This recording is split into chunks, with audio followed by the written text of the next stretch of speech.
I'm a hair mineral analysis expert. I have a background in functional medicine, and I educate people using HTMA testing to maximize health, erase debilitating symptoms, and gain energy.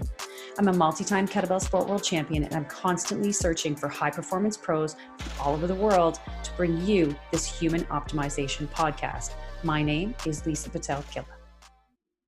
Welcome everyone to a brand new episode of the Human Optimization Podcast. And I'm so excited to have here with us today, Dr. Carla Atkinson. She is originally a marine neuroscientist, but once she got to the top of her game, happiness was missing and she decided to make a pretty big career switch. So fast forward, she is a PhD, a functional medicine practitioner, and she works with clients to help them be radiant from the inside out. She's also the founder of Core Health Clinic in Australia. Welcome, Dr. Carla. Hello. So happy you could be with us here today. And it's so early there for you to be with us. Yeah, 10 to 7 in the morning, but it's all good. Well, we're happy you're here. And so tell us about, you had a career going, you were building towards something, and then you got to the top of where you were going and you just realized it wasn't where you wanted to be. Tell us a little bit about that journey. Yes, it's challenging, but yeah, I was a research scientist doing marine neuroscience. I actually studied the taste sensory system of sharks and rays, and it suited me really well. I was a very introverted, shy person, and I never ever considered I would be working with humans at all. I was very much had a way with animals, a love of nature, passion for the ocean, and this really big interest in sharks. So yeah, being in the lab, hermit on my own, doing my experiments, reading research papers, writing papers and things, it suited me really well. Mm-hmm. Having said that, it was also going through a lot of personal growth, I think. I've suffered with a lot of sort of fears, anxiety, panic attacks and depression, a lot centered around self-confidence. Like I literally couldn't even answer the phone. If the phone would ring, I would just be like, no, I can't answer it. I'm so scared. Yeah.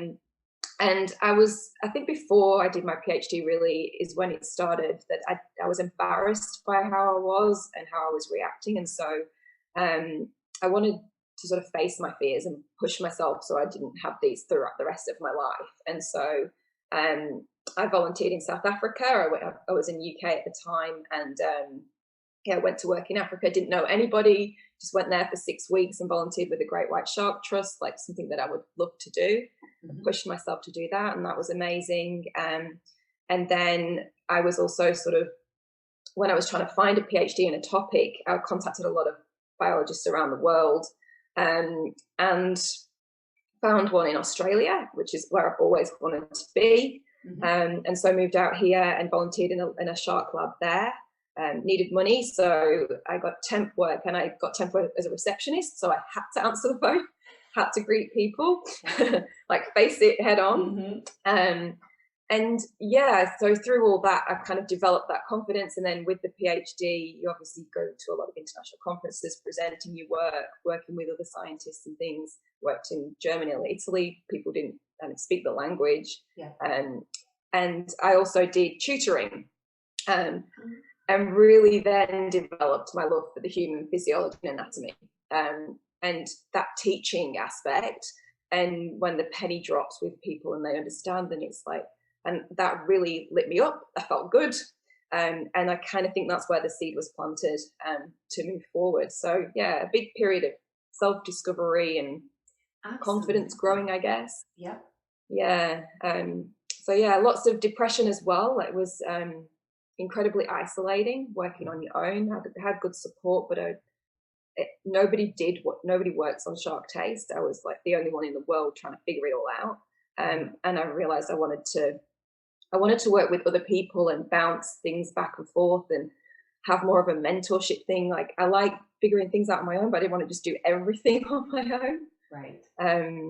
And I think the last thing was that my lab moved from Brisbane to Perth, so opposite sides of Australia. Mm-hmm. And I didn't want to move, like I'd already done a bit of travel. So I started to think I followed this route of school, degree, master's, PhD. It was going to be postdoc, but I really questioned what I wanted to do. And I saw researchers not get their grants renewed. And so they had families, they couldn't bring money in, and it just, done 8 years in uni. And I was like, felt like I was back at square one, thinking, well, now what? You know, what's next? Yeah. So, yeah. And I mean, in that period of self-discovery, I mean, you went through a lot. That's a lot to overcome. That's a lot of fears to overcome. And so that's pretty incredible. Just how you moved forward with regards to all of that, as well as kind of changing locations and changing what you were doing. And so I guess from there, I mean, and then you were on the path, and you're like, okay, I need to make a switch. And so let's talk a little bit about that. How did all that transpire? Yeah, so it was a bit slow at the start, as you can imagine, trying to figure it out. A lot of conflict with myself as well, of what I wanted to do, and what I want to do. Like, work for me, I don't want it to feel like work. Mum and dad have always been self-employed, and so I don't want to just like go and work for somebody else and in a job that is just bringing me money. It needs to mean something to me. So I was sort of conflicted at the first with, I was looking at pathology jobs, research assistant jobs, lab managers. I was working as a lab tech, but I was depressed. You know, it wasn't fulfilling, and I had this big, I guess, drive. I got that interest in physiology and anatomy through the tutoring, and I was suffering with various things myself that I wanted to better myself. Facing those fears, I've always been wanting to better myself and work on that path. So I guess it starts with the gym. You go into the gym, but then being me, I obsess over things, so then I'm addicted to the gym. That's many of us. That's not just you. That's a lot of people. Yeah, like if I'm going to do something, I'm doing it. You know what I mean? And so that would be like 2 hours minimum a day. And so I'm thinking, maybe I want to be a PT. And then I saw a lot of out of work PTs, and I'm like, that's not really what I want to do. And then through working out my body, my scoliosis would really flare up. So I had a lot of back issues and pain there, and would see a remedial massage therapist, and was fascinated with how that worked. And that really, that anatomy side and then the functioning of the body. And so I actually went and did a diploma in remedial massage, and really loved massage. And then I like making people feel good. So that massage helped, but I also did some beauty courses. So I was just trying to find my way. And then nutrition's always been there. Like, I had an eating disorder from about 16 to 21 where it was really bad. I've had anorexia.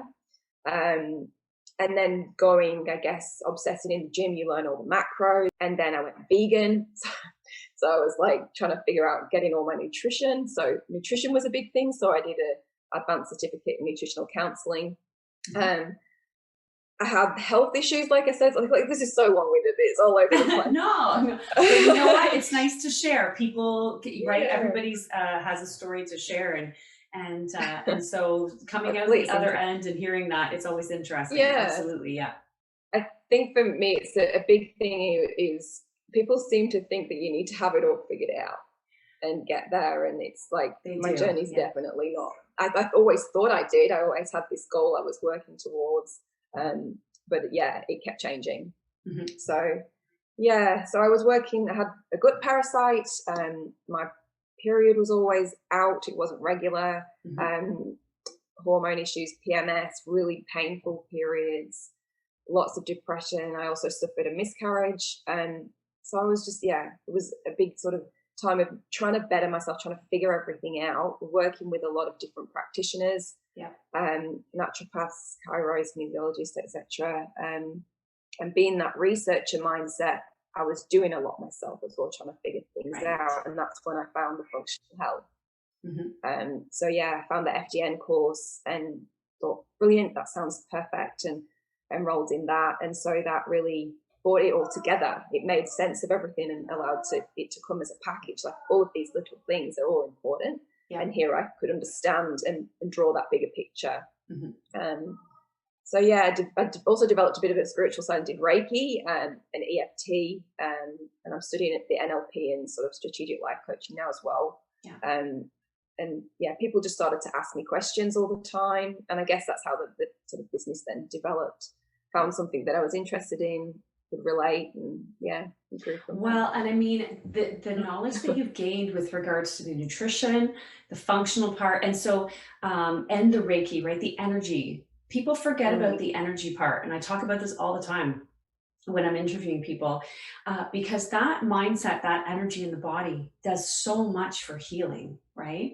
And so tell us a little bit about EFT, because I have a lot of feeling a lot of people don't even know what that is, and that's a really interesting portion of all of this. Yeah, it's interesting, and I know when I first got introduced to it, I was like, "What the heck?" You know, like that is crazy. So you're essentially, yeah, it's like acupressure points on your body that you're tapping on, and when you hit the right spot, you can kind of you feel it. It feels different. It's like a little bit of a pain, but there's various spots on like top of your head, between your eyebrows, side of your eye, under, down. So you're like literally tapping on these different spots, and it's helping to rewire the emotions. So we work a lot with getting a core statement that you feel like you're. I know I was really angry at this time, but I still deeply love, respect, and honor myself. And so you're acknowledging where you think you're failing, but then you're backing it up with this self-love. And so it really just sort of helps. And people love music for addictions as well, and getting over smoking and alcohol and things like that. But it's really, I found it a lot with anxiety and that self-doubt aspect, and like a lot of self-criticism and punishing yourself. It kind of helps just clarify and clear that. And often it's just in that acknowledgement and recognition of how you feel, and that acceptance, and then you can let it go. It doesn't stay stuck within you. It helps to just release it. So I think that's so so silly important. tapping. Well, and so interestingly, I actually learned that technique, and I've never studied it, mind you, but I learned something similar from a medical doctor here in Canada who was really almost like a naturopath. He was very natural and doing things like that. And we used to use it for muscle testing for supplements and nutrition and things like that, which I've always been really attracted to how that all worked. So we used it to center the body, center the energy between the two people, and then we would do the muscle testing to see what the body actually needed. And that was really, I dove right into that head first, because it was just like, oh my gosh, I don't even understand all this, but it makes so much sense, right? So it was really interesting. Kinesiology, Yes, absolutely, And so let's talk about, so you definitely had a big journey. There were a lot of struggles that you had to deal with, a lot of kind of parts of that onion you had to peel back. And so what was one of the, I guess, your biggest health struggle that you really, that came about, and you had to face it head on, and then, kind of what that outcome would be now? Yeah, it's like there has been quite a few, and all obviously eating disorders and overcoming that, pretty huge. But I think the biggest one really that's shaped what I do the most is that burnout and fatigue and around brain fog, that clarity, and that really, really took a hold when I had my twins. So you can imagine. I went into that quite depleted already, having had the eating disorders, having had a parasite that was taken from me, working out excessively and not having a regular cycle. And then I had miscarriages as well. So that had already taken a bit. And then now I had a twin pregnancy. And I was also wanted to breastfeed. So I was doing all of that, and then trying to still run all the house and do all the things like you do. That was like, I literally couldn't even hold conversations. I couldn't concentrate enough to remember the words of what I was trying to talk about. I think a big challenging time as well, and loss of self, it's this moment that you love and you always look forward to, and then again it's like, you know, you get to the end point and it's not exactly what you thought it was going to be. Right. And as amazing as it is, it's freaking hard. Yeah. And yeah, literally had breakdowns where I was on the floor, literally kicking and screaming for help. And yeah, that was, I think, the biggest one, and that's shaped a lot now. Yeah, with what I do with my clients. Absolutely. And so let's talk a little bit about that, because there's obviously, I mean, you have a very wide background with all of your studies, right? It's not just diagnostic testing. It's not just functional. It's not just physical. I mean, there's a lot more there. So how does that translate your experiences and all of the knowledge that you've gained with how you help your clients? Yeah, I think I always remember I was working with a chiro/kinesiologist with the blasto, and we were doing various herbs, and I was still had a lot of gut pains and issues. And she was just saying to me, like, I feel like this is a mind thing. You need to think of this as a gift. And I'm like, what? You know, this is hell. This is not a gift. But she's like, what are you talking about? Yeah, what are you doing? But just like, think of it as a gift, that it's giving you that understanding, that compassion, and you can be a better practitioner from this. Yeah. And so I always remember, I can see it in the office and I really see it clearly. And I think through everything that I've been through, that is essentially how I work. And so I've, you know, anything that I've struggled with, generally it's a lot around the gut initially. And I would help everybody, like, you know, when we become health practitioners, we can help everybody. Yeah, exactly. So, like, well, we can technically, but. Yeah. And so I was trying to do that and doing all women, men, all ages. But essentially the ones that obviously I had been through, I could help a lot more. Right. And that worked better with me. And so, that trial and error on myself, I guess, and trying to then share that information. So that's where now I'm really working with mums, really just sort of started into feeling confident in niching myself down this much. And just share.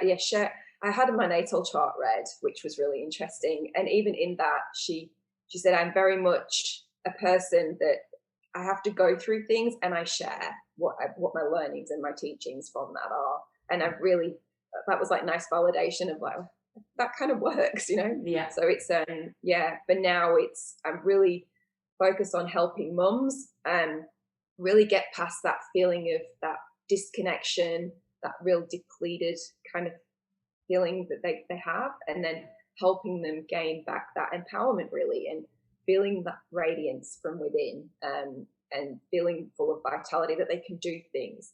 And I'm really passionate about that, and it's because I've been there. Yeah. Well, and you know what? I think that that particular individual was right. I feel like, you know, a lot of us go through that journey. A lot of us are in the health industry because of our own struggles and us trying to fix ourselves. And, you know, that's one thing I always look at with myself, because I've been through a lot too, is hearing your story. It's like, I can so relate to all of that. But every time something else happened, it's like, you know what, this is going to make me better at what I do, because now I know more, right? Now I've experienced it. And, you know, going through something that you've experienced and sharing that and being able to put knowledge with it is a lot more powerful than just learning the knowledge, but not knowing what those feelings can really feel like and how they can affect you. And that's a pretty powerful combination. Yeah. And I think that that's a really good point, particularly for health professionals, because we always think we need that extra course. We need the clarification, you know, that designation, that certificate. And it's like with anything, like you go through all this academia, you do the courses, but you can't get the job because you've not got the experience. Right. And it was, that's kind of like been big aha moments for me as well. Yeah. Well, and you know what, I guess one of the interesting things too is just being able to help people back on track when maybe the knowledge isn't all you need, right? I think that's a pretty powerful thing. And so so what are some of the things that you do? Like, how do you use those things to get those clients back on track when they're kind of, you know, when they're in that position where you were some time ago? Yeah, so it's really probably very similar to how you work. It's that whole holistic lifestyle, how you're living your life. Yeah. And really getting focused on how do you want your life to look. I think we know all the things we don't want, but often we don't know the things we do want. So I really like to start and get clear on that. What is your ideal day? What's your ideal life? How does it look? And then I can help people get there. You know, you've got to know where you're going before you can get there.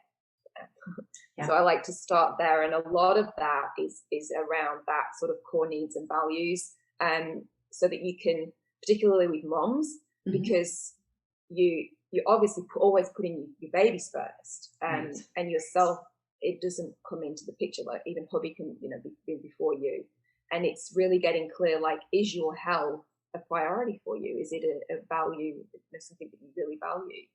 And so getting clear on those things and what it really means and what it looks in the bigger picture, to what happiness is for you, I find a really valuable thing to sort of start with. So it's a lot of that kind of mindset thing initially, but then we go a lot into diet and nutrition, removing inflammatory foods, supporting digestion often. And this is where my HTMA is amazing, because the HTMA just looks at so many different things, and it's affordable. So mums can spend that money on themselves rather than you know, the big gut tests and hormone tests, which cost here they're near $400 in Australia. I found it just so amazing. And if we can look then what's happening with the metabolism, like how depleted are the minerals, where do we need to focus and direct some supplement support, food support. I always like to work a lot with food, even though it's so depleted nowadays. It's still good to work with food in the natural state as much as possible. And so supporting digestion, so that the food that we're eating is getting absorbed in our bodies. A lot of people, they're not, especially moms, because you're on the run, or you're not really eating as well as you could be, or you're picking here and there, or just grabbing easy things. So helping them there with planning some good nutrition, having things in the fridge that they can draw on quickly, but that they're healthy foods. And really, supporting adrenals, thyroids, all of that goes into it, but it's a lot around that sort of lifestyle. I think a lot of people as well with exercise, they kind of think they have to be flogging themselves at the gym, and they think they need to go like 5 days a week. And when you're moms and you're depleted, your adrenals are, you know, screwed often. And that's not what you want to do, and you can really do some damage there with your metabolism and your adrenal health. And so it's advising them of that, which is often a big relief for a lot of people. Like, oh, you mean I can just go for a walk? You know, and it's very true. It's almost like I don't want to say it's society's expectations, but I think it's the expectations sometimes we put on ourselves, where it's like, you know, I need to go. And you're right, 5-6 days a week. And a lot of times it'll be like, no, that's too much. Or just listen to your body, right? If you're coming home you know, after a run or after a workout and you're falling asleep on the couch, you're not doing yourself any favors, because that means your adrenals are depleted and it's just too much. Right. So I think that is a big relief for some people, and sometimes just restorative yoga or stretching or whatever the case might be, a walk. I think that might be the best thing for sure. And it's kind of taking away that stigma of you have to do this. Right. Yeah. That's exactly it. And you're going to be more inclined then to do that movement every day. Like, 30 minutes every day for sure, you know, but it doesn't have to be that flogging yourself, and you don't have to go to the gym. So I love walking and getting out in nature, that headspace. Plus, when you've got children, that's awesome for the kids as well. You know, you can get them out in the pram and they calm down. You know, nobody wants to be pent up in the house all the time. So I work a lot with that. Sleep cycles is hard with mums initially, at least.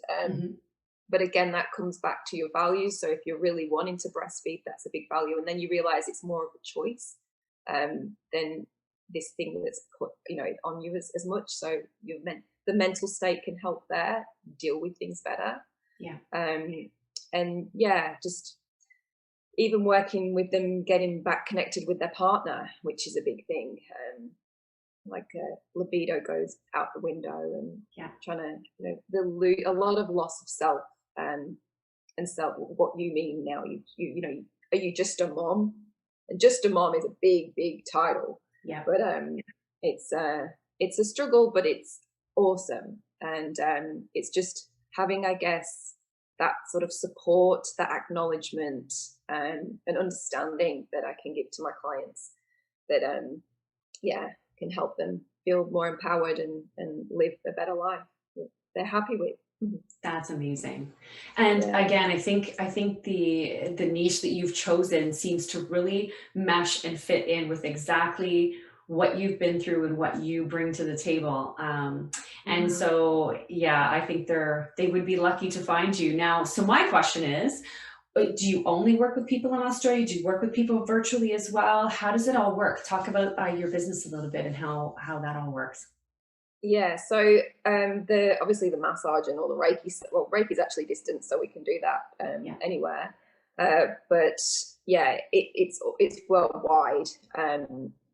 Most of my clients are Australian based, but I do have some US clients as well. And what's really good is because we've got the labs generally in the main places of the world that we can do the HTMA, and it's just a hair sample, so it's not like we need to send a big kit or anything like that. So sometimes I get them to just send them back to Australia. I was getting them to send them back to Australia until the pandemic and all the postage times were ridiculous.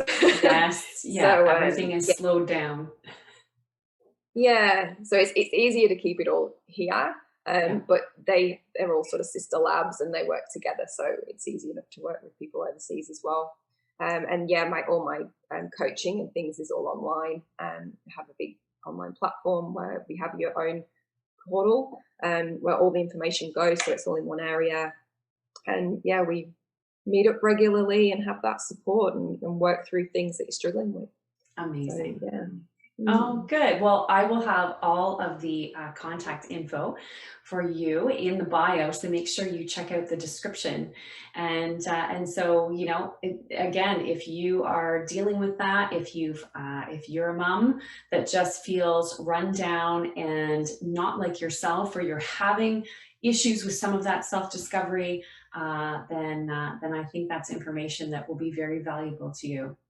And so I want to thank you so much for sharing your story. It is, it's so inspirational to be able to speak to people who have been through so much, to be able to have them share and be able to share with people who may have an aha moment or hear something that they're going through and realize that you're the person for them. And that's a really powerful thing. And that's something the internet brings to us. So I'm thankful for that. Yes. Yeah. And so thank you for watching. If you're watching on YouTube, make sure you subscribe to my channel, give this episode a thumbs up. And if you're listening on your favorite podcast host, make sure you give us a like, and we'll see you next time. Thanks for listening to today's show. Head over to Pitel-Killah.com to gain access to some amazing free resources that will help you gain energy, erase debilitating symptoms, and be the best version of you. Remember to give this podcast a like and follow me on social media at Lisa Pitel-Killah. I'm here every 2 weeks with a brand new episode of the Human Optimization Podcast. Until next time.